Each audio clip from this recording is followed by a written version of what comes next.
To start off by saying congratulations on Glasshouse. I actually got the chance to see the film last year and I absolutely loved it. So congratulations. Amazing. Thank you so much. I appreciate that. So tell us a little bit about your journey with this film. How did you first become involved with it? So basically, I've got like obviously my agent that represents me in Cape Town. And I basically, yeah, just got, I think it was like on a Wednesday, if I'm remembering correctly. I got like a super urgent like email from my agent saying like they need these self tapes like super quick. They've been looking for their leads and they're struggling. And can you have this in by like end of day tomorrow? And I like immediately went into a flat spin panic. Cancelled everything I had the next day and like sat down with the script and started doing my character analysis and all my work. And yeah, I think for Evie, they asked me to actually, interestingly enough, audition for both Evie and B. I think, yeah, there was definitely like a thought process behind that in terms of just making sure that the cast they ultimately chose fit really, really well together. And yeah, by the end of Thursday, I had my EV self tapes done and sent in, and I think it was like a little bit.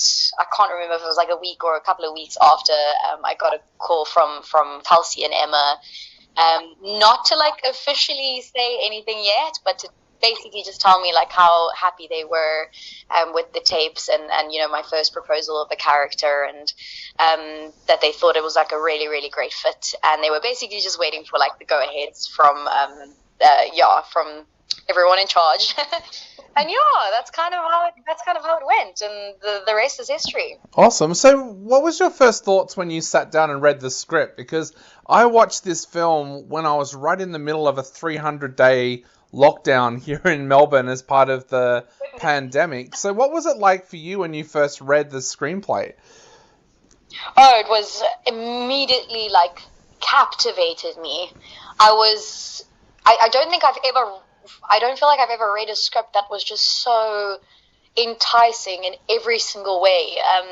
Not only like it didn't only have like this amazing storyline, but it was so character driven, and each of these characters just have so much to them, and they're so well-rounded and interesting, and they've got so much going on. So I think I was completely captivated, and obviously like the storyline itself is quite strange. So given the world that this whole movie takes place in, so I was just absolutely, I was so excited reading it, and I immediately thought like this is a movie. You know, this is my type of movie. This is the type of things I love to watch. So when you're lucky enough to receive a script like that and to be able to work on something like that, something that you like love watching and would die to be in yourself, you know, you just get like overly excited. So I definitely had to like calm myself down and be like, okay, calm down, don't get attached to the characters because you might not get the job. So I tried keeping myself calm, but I was very, very excited. I was going to say, we see so many post-apocalyptic movies, but normally they're not character-driven. Normally they're big action Yeah. set pieces. Was that a relief to you to actually sit down and read a genre flick like this that was character-driven? Yes, it was, because it gave us the opportunity to really like delve so deep into something. You know, ultimately at the end of the day, as actors, that's what we, I don't know, I don't speak for all actors and actresses, but I think for myself, that's what I love doing. I love being able to delve so deeply into characters that are extremely layered and nuanced, and how to go about, you know, bringing all of that over on screen in a very subtle way. It's a very, very difficult thing to do. So ultimately, it's super challenging, but like it's one of challenging in one of the best ways possible. So I think when I saw how in depth it was in terms of the characters, and how character driven it was, I was really excited to be able to not only do that character work for myself, but be a part of a group that all had like really intense character work, and ultimately we all just played off of one another all the time. So, because obviously the stakes in this film is like completely, it's like super super high. So yeah, I think it was very refreshing to see that type of genre done in such a way. You mentioned before about doing the character analysis of Evie. What jumped off the page to you about her as a character? I think the biggest thing, and I related a lot to her character in terms of like she's got this massive internal struggle going on 24 hours a day, and she bears the brunt. You know, she is the one that like really has to carry the weight of most of the things that happen in this world and within this family dynamic.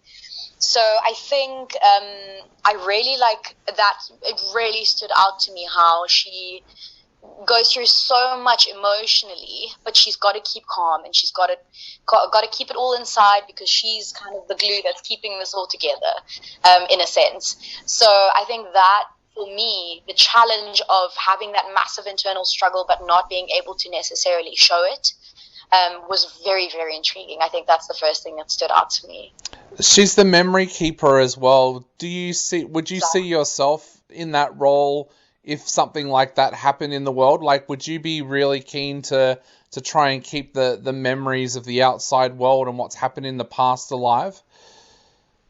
I think so. Yeah, I think I saw a lot of similarities between myself and Evie, and I think if I have to place myself in that type of situation, I mean, no one would be able to know what really would happen if we are in a post-apocalyptic scenario. But I might panic and just be one of the first people to die.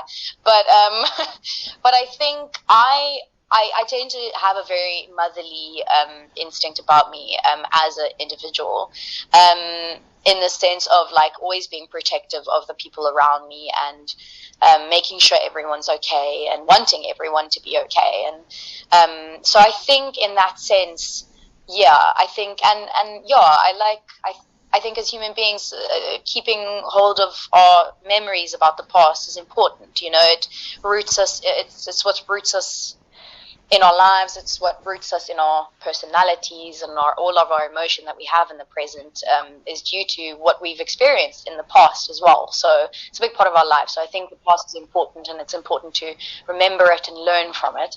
I definitely see myself taking on that role. I might not be as like, what's the word I can use? Might not be as like timid or as Evie in that sense, but I'll definitely bring more laughs to the group, if I can put it like that. But I think I definitely see myself taking a similar role.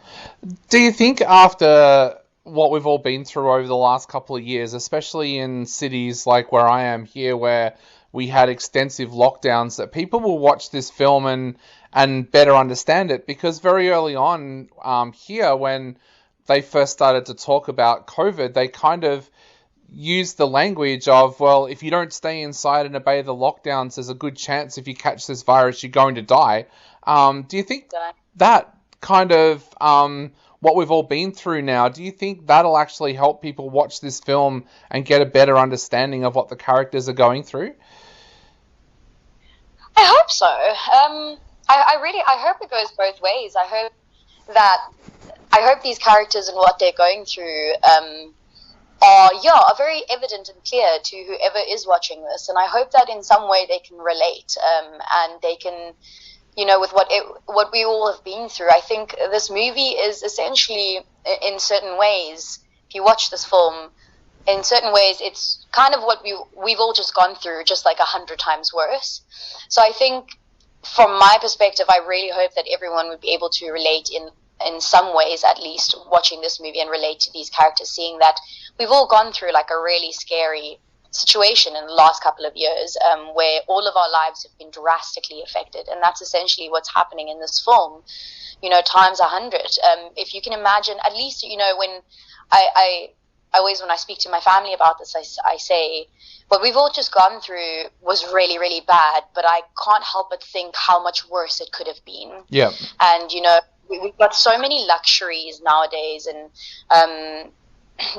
you know, we've got amazing, just in terms of how evolved medicine and treatments and things are, and how quickly they were able to work on a vaccine and all these things. And, you know, even though we were like trapped in our own homes, at least you had your comforts around you, and we had those things. And if you look at this movie, they really truly have nothing. They have to start from scratch, and you're constantly in an uncomfortable situation, you know.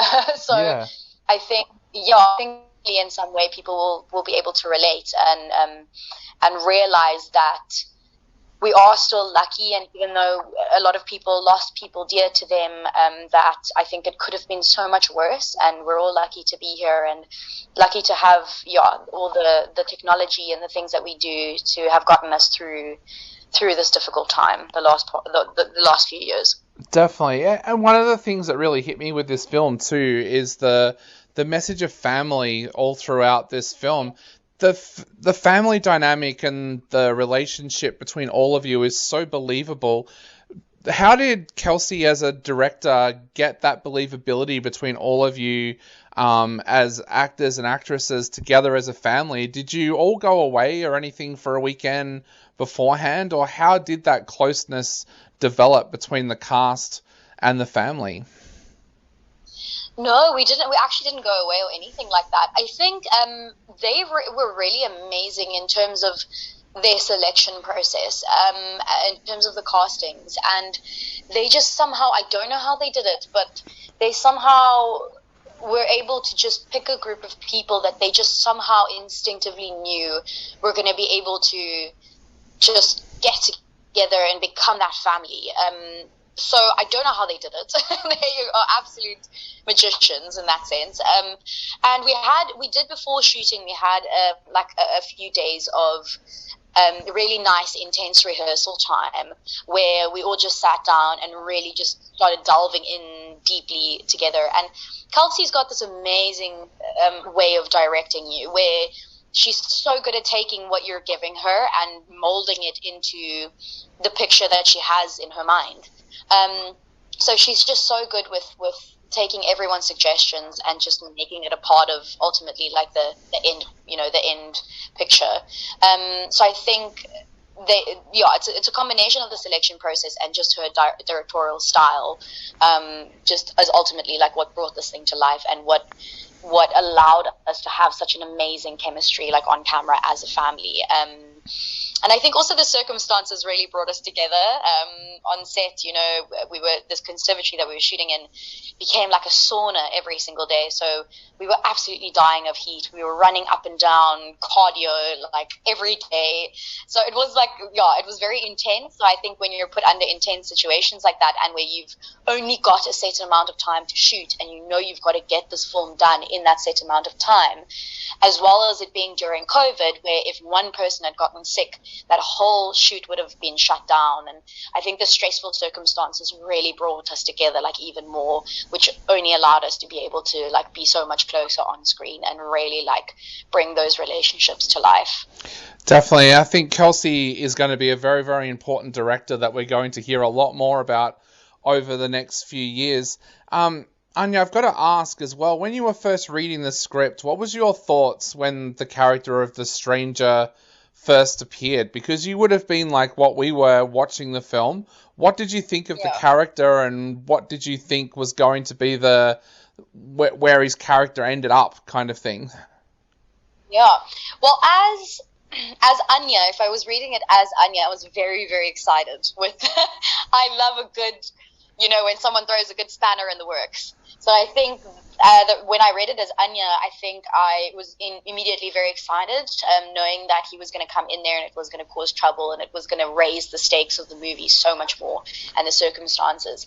As Evie, I think I was very, very intrigued, very torn, because I think Evie was incredibly intrigued but also incredibly scared for what this would mean for her family, because she's the gatekeeper. She's the one that keeps everyone safe and has to remember everything. And so I think for her, being also a young woman herself and having this beautiful older sister who gets all the attention, I think for Evie it was just she was incredibly intrigued, scared, not knowing what this would mean for her family, and in that way would have ended up, immediately being defensive, because not knowing whether to trust or whether not to trust, and if it meant danger or not. So I think, it's like I said, two perspectives. There's the Anja perspective and then the Evie perspective.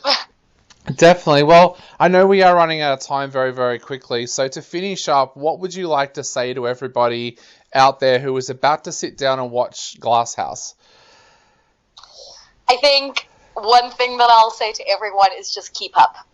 There's a lot of twists and turns.